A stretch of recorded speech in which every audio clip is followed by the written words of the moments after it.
जो नई गवर्नमेंट जो आई ना, ये नहीं चाहती हमारे बच्चे जहाँ पे 2 वक्त की रोटी खाएं। ये चाहते हैं हमारे हाथ, खुद उनको कटोरा मार लेने की आदत है। हमारे बच्चे जहाँ से शमशान घाट भेज दो, जहाँ इनके हाथ में कटोरा दे दो। ये लोग गरीब लोग सारे हैं, ये 60 लोग हैं, 60 परिवार हैं।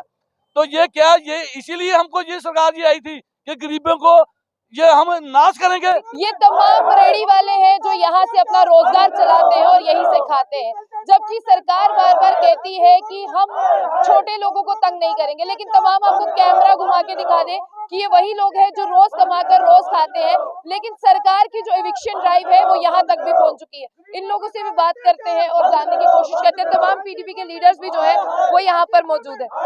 सर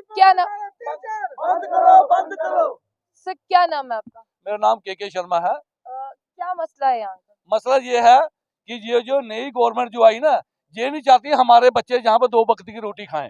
ये चाहते हैं हमारे हाथ, खुद उनको कटोरा मार लेने की आदत है। हमारे बच्चे जहाँ से शमशान घाट भेज दो, जहाँ इनके हाथ में कटोरा दे दो। ये लोग गरीब लोग सारे हैं, ये 60 लोग हैं, 60 परिवार हैं। तो ये क्या, ये इसीलिए हमको ये सरकार ये आई थी कि गरीबों को ये हम नाश करेंगे। कितने साल हो गए या महीनों से आप यहीं पर हैं? जब से मंडी बनी है 10 साल, 20 साल, 30 साल, जितनी भी उम्र है 40 सालों के लोगों यहाँ बैठे हैं। सर आ जाए, यहाँ पे आ जाए, आप आगे आ जाए। आपका क्या नाम है? मेरा चमनलाल शर्मा, मैं फ्रूट मंडी में चाय का काम करता हूँ। मैं 96 से हुआ हूँ। तो अभी ज़्यादा ही मतलब करने लगे हैं। 2 दिन पहले 4 के 5 दिन पहले अनाउंस कर रहे थे कि ये गैर कानूनी काम है, ये बंद कर दो। गैर कानूनी काम है, बंद कर दो। आप यहाँ पे रेडी लगाते हो, उस पे खाने पीने का सामान और चाय बेचते हो? चाय का काम करता हूँ। चाय का काम। चाय का काम। और ये चाय बेचना जम्मू में अब गैर कानूनी? गैर कानूनी, उन्होंने बोला गैर कानूनी है, ये हटा दो। गैर कानूनी ये काम जो हटा दो। तो क्या कानून में कौन से आता है हमें ये?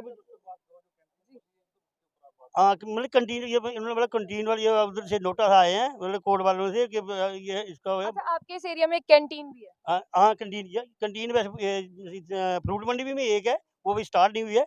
ये सब्जी मंडी में 2 है, ये स्टार्ट है। तो हाँ, तो मतलब इनका ये काम नहीं चल रहा, तो आप लोगों का चलता है। कैंटीन का काम नहीं चल रहा, आपका काम चल रहा है, इसलिए आप बंद कर दो, वो चलती रहे। हाँ भाई, ऐसा ही है, ऐसा मतलब इनका ऐसा ही पर्पज होगा और क्या। हाँ, ये लेकिन आप मुझे, जी सरपंच साहब, आप मुझे बताइए कैंटीन में जो है 1 प्लेट खाना कितने का मिलता है? देखिए, सबसे पहले तो ये बात है कि कैंटीन में जो होती है, जो कैंटीन होता है वो होता है हाई फाई इंसान के लिए।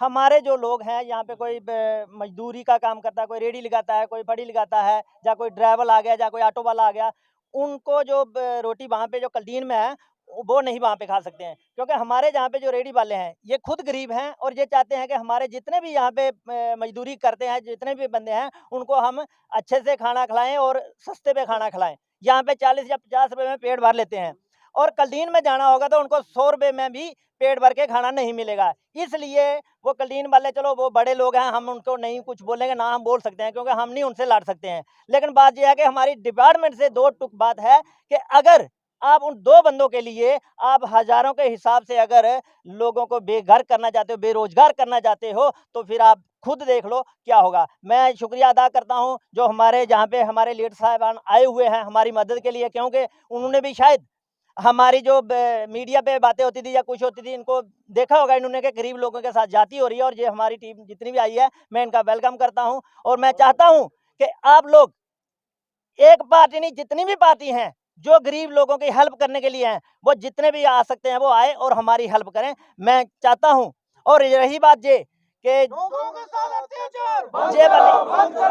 ये जो हत्याचार हो रहा है, ये बहुत ही बेइंसाफी हो रही है, क्योंकि ये नहीं चाहते हैं कि गरीब इंसान जो है यहाँ पे रोटी खाए और रोजी रोटी अपने बच्चों के लिए करे। बाहर वालों को देखो, मैंने बहुत देखो, सुनने में काफी जगह आता है, मीडिया पे काफी जगह आता है, यहाँ पे भी काम होता है, वो बाहर से लोग आते हैं। लेकिन हमारे जम्मू वाले जो हमारे डोगरे हैं, जो डोगरे की बहुत बड़ी बड़ी बातें करते थे, उनके साथ बेइंसाफी कर रहे हैं। मैं कहता हूँ कि अगर इन्होंने जो मुहिम चलाई, अगर बंद नहीं की तो इससे ज्यादा, क्योंकि हमारे बहुत सी जो हमारे अच्छे लोग हैं जो गरीबों के साथ चलने वाले हैं, बहुत से लोगों के फोन आ रहे हैं, बहुत से लोग जहाँ पे आ रहे हैं, इससे ज्यादा जो हॉर्टिकल्चर वाले सोच रहे होंगे कि नहीं हम इनको उठा देंगे, इनको भगा देंगे। यहाँ से उठाने के लिए हॉर्टिकल्चर, बिल्कुल जी बिल्कुल, हॉर्टिकल्चर वाले आए थे और हॉर्टिकल्चर वालों ने ये भी बोला है, उन्होंने ये बोला है कि आप जो ये काम कर रहे हो गैर कानूनी काम कर रहे हो, हमें ये नहीं पता चल रहा कि आप गैर कानूनी हमें बोल रहे हो कि जो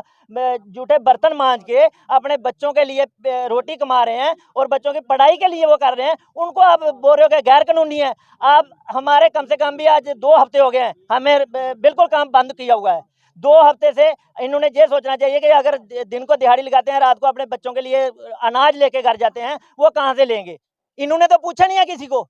लेकिन मैं आपके मीडियम से माध्यम से कहना चाहता हूं कि आप ये आवाज एलजी साहब पहुंचाइए और एलजी साहब को भी थोड़ा सा ये जो इनके दिमाग में पता नहीं क्या है क्या नहीं है, हमने पहले भी इनको वार्निंग दी है, लेकिन ये है कि अब तो हमारे साथ बहुत बहुत सपोर्ट आ रही है, बहुत से लोग आ रहे हैं। वो मैं चाहता हूं कि हमारा ऐसे ही साथ देते रहे। अब मैं आपसे एक छोटी सी चीज पूछना चाहूंगी, कैंटीन में खाना कितने का मिलता है, थोड़ा सा आप बता सकते हैं? पहले तो सब बोलते थे 60-70 या अभी मेरे 80 या 100 रुपये का ऐसा होगा। मतलब एक प्लेट 80 या 100 रुपए की? इतना और कम आप से यहाँ पे बाहर कितने की खाते हैं? बाहर 40 या 50 रुपये। अच्छा, भर पेट हाँ, खाना भर तो- भर पेट भर। इन्होंने ये किया है, जब ये हमारी पहले कलीनों में पता नहीं 80 रुपए के कितने प्लेट देते थे, जब हमारी दुकानें बंद हुई, क्योंकि यही बोलते हैं जो लोग खाते हैं ना खाना, वही बोल रहे थे, बोलते हैं हमें 120 में और 110 में खाना मिल रहा था। देखो जी, ये कोई बात है करने, हाँ ये कोई बात है करने वाली? ऐसा नहीं करना चाहिए कि चल तो ठीक है, हो गया, आप जो रेट है निकालो। सबसे पहले तो कैंटीन का रेट क्या होता है, जब इन्होंने टेंडर भरा था उसमें रेट मेंशन करना चाहिए, कितना रेट होता है क्या नहीं होता है। ये तो अपने बाप का राय समझा, जितना भी होगा तो ले लो, ये कौन सा तरीका है? ये तो हार्टिकल्चर ने भी देखना चाहिए। अगर आपने कैंटीन खोली, कैंटीन को देखो उसका है क्या है। ये थोड़ी है कि आप चलो हमारी रेडी बंद करो, हमें कोई नहीं है, चलो हम जो भी होगा देख लेंगे। लेकिन जो जहाँ पे मजदूरी कर रहे हैं, जो ऑटो वाले आते हैं, जो गाड़ी वाले आते हैं, वो कहाँ जाएंगे? वो अपने घर पे क्या लेके जाएंगे? एक तो हर जगह पे गाड़ियों वालों को भी नुकसान दे रहा है, कभी उधर ट्रैफिक वाले 1000 का 10 का 20 का चालान कर रहे हैं। ये हो क्या रहा है, हमें तो जब समझ में नहीं आ रही है। फिरदौस जी, मैं आपसे बात करना चाहूंगी, इनकी समस्या आपने सुनी, आप आज इनके बीच में आए हैं, आप इनकी बात को कहाँ तक पहुंचाएंगे? क्योंकि गवर्नर साहब की बात कर रहे हैं, उन्हीं के पास जाके इनका मसला हल हो। देखिए, ऐसा नहीं है कि ये एडमिनिस्ट्रेशन या गवर्नर महोदय जो है, लेफ्टिनेंट गवर्नर महोदय, ये रियासत के हालात जानते नहीं हैं। ये सब एक हम बार बार ये कह रहे हैं कि ये एडमिनिस्ट्रेशन अंधी, बहरी और गूंगी है। ये सिर्फ कारपोरेट और पैसे वाले दंपतियों की ज़ुबान समझती है और वही ज़ुबान बोलती है। आप अंदाज़ा लगाइए, ये 60 लोग नहीं हैं या 80 लोग नहीं हैं, ये 80 परिवार हैं, और 80 गरीब परिवार जो अपने बच्चे की एजुकेशन का खर्चा भी यहीं से निकल रहा है, घर की बिजली का किराया भी यहीं से निकल रहा है, और घर वालों की रोजी रोटी भी यहीं से निकल रही है। आप एम्प्लॉयमेंट दे नहीं रहे, आप रोजगार के कोई साधन प्रोवाइड नहीं कर रहे हैं, और लोकल लोग, जो गरीब लोग कहीं जो अपनी इच्छा से या अपनी जदोजहद करके तो रोजी रोटी कमा रहे हैं, आप वो रोजी रोटी भी छीन रहे हैं। तो इससे ज़्यादा प्रॉब्लमेटिक एडमिनिस्ट्रेशन कहाँ देखने को मिलती है? समझ में नहीं आ रहा है कि पहले ये कहते रहे कि हम 370 हटा रहे हैं क्योंकि अलगाववाद खत्म करना है। अब ये जो कार्यक्रम इनका चल रहा है, कभी ये मकान गिरा रहे हैं, कभी दुकान गिरा रहे हैं, यहाँ तक तो समझ आती थी। अब तो ये रेडियां गिराने के चक्कर में है। रेडिया भी इनकी डेवलपमेंट के रास्ते में रोड़ा है। अल्टीमेटली हम बार बार इस चीज को कह रहे हैं कि सबसे पहले जो थ्रेटन्ड है, सबसे पहले जो थ्रेट अगर किसी चीज को है, वो हमारे डोगराज को है, वो हमारे जम्मू को है। वो चाहे जितना भी अमीर हो या जितना भी गरीब हो, हम सब, एक तो रोजगार के मौके नहीं हैं, यहाँ पे कॉरपोरेट वर्ल्ड नहीं है, यहाँ प्राइवेट सेक्टर नहीं है, यहाँ फैक्ट्रीज नहीं है, यहाँ पे बड़े बड़े शोरूम्स नहीं है। तो यहाँ ज़्यादा से ज़्यादा बच्चा मजदूरी कर सकता है या रेडी चला सकता है। लेकिन अगर आपको हमारी रेडियाँ भी पसंद नहीं है, तो एलजी साहब आप बताइए, हम कहाँ जाएं? आप देखिए, जम्मू कश्मीर में बिहार, यूपी, उत्तराखंड से हर साल तकरीबन 20 से 25 लाख लोग आके यहाँ पे रोजगार हासिल करते हैं। आप हमसे भी हमारा रोजगार छीन रहे हैं, उनसे तो उनको रोजगार नहीं दे पा रहे, वो यहाँ पे आके रोजगार हासिल कर रहे हैं, लेकिन आप हमें हमारा रोजगार हमसे छीनकर जम्मू कश्मीर से बाहर करना चाहते हैं। तो ये राजनीति एलजी साहब या भारतीय जनता पार्टी के लोगों को मैं कहना चाहूंगा, ये आपको सोने नहीं देगी। ये जुल्म जो है वो बंद करिए। शुक्रिया। तो साफ तौर पर आपने देखा कि यहाँ पर अब हॉर्टिकल्चर की तरफ से कहा गया है कि आप तमाम अपनी रेडियां बंद कर दें, क्योंकि ये इलीगल काम जो है वो आप लोग कर रहे हैं। अब जम्मू कश्मीर में जो डोगरा लोग हैं, अगर वो चाय पिलाते हैं या खाना खिलाते हैं अपना व्यवसाय चलाने के लिए, मतलब वो भी अब इलीगल काम है। तो सरकार बताए, सरकार कौन सा रोजगार जो है वो जम्मू कश्मीर के लोगों को मुहैया करवा रही है।